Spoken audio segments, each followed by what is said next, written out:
We have lost that awareness as to how to be in sync with the many forces. If you become in rhythm with life, you will also wake up somewhere after 3 a.m.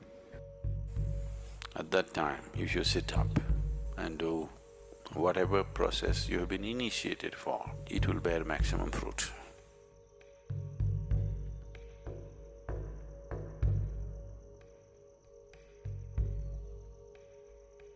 In the way the planet is spinning and what is happening, something very fundamental changes somewhere between 3:20 to 3:40.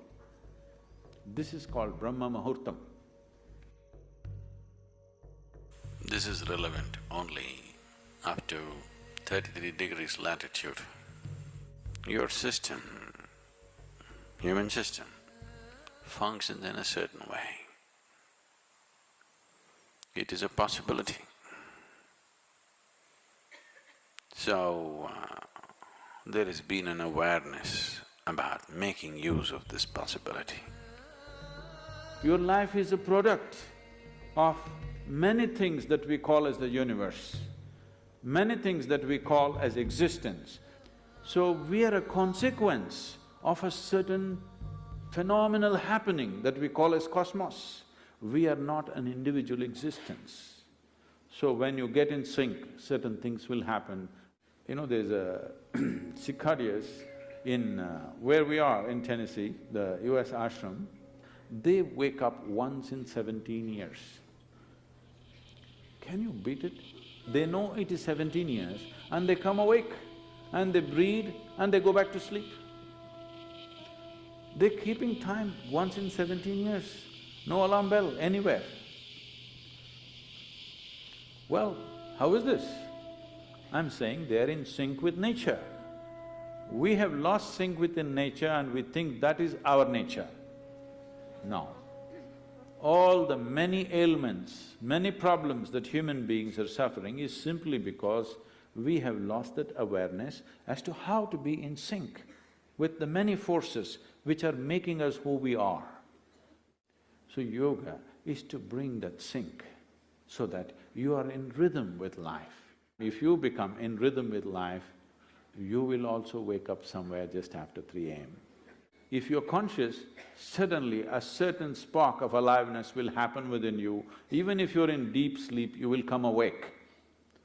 This must happen to you. This means you're falling in sync with it. You're falling in sync with life. So what should I do? Should I meditate? Should I do a kriya? Doesn't matter what. You must do a process for which you have been initiated for. Because initiation means you were not just taught a practice, it was introduced into your system, it was implanted in your system. So whatever, if there is a life seed within you, if you're awake at Brahma Muhurtam and sit for whatever that practice is, it bears maximum fruit because of the way the planet is behaving in relation to your system. If you become aware in a certain way, a certain level of awareness is achieved within you, you will see, you will simply know when the time is. If you go to bed at the right time, you don't have to look at your watch. You will always know when it is 3:40, because the body will behave in a different way. At that time, if you sit up and do whatever process you have been initiated for, not what you picked up from a book, it will bear maximum fruit. The seed will get the necessary support at that time for it to sprout or spurt up more rapidly than at other times. This is only for the initiated. If you are not initiated, you're a book yogi, Then 3:40, 6:40, 7:40, not so much of a difference. Sandhya kalas are more important for such people. Sandhya means 20 minutes before sunrise, 20 minutes after sunrise,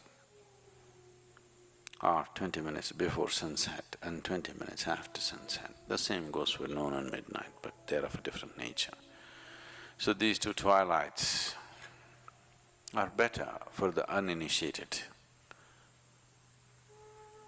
3:40 is good for those who've been powerfully initiated.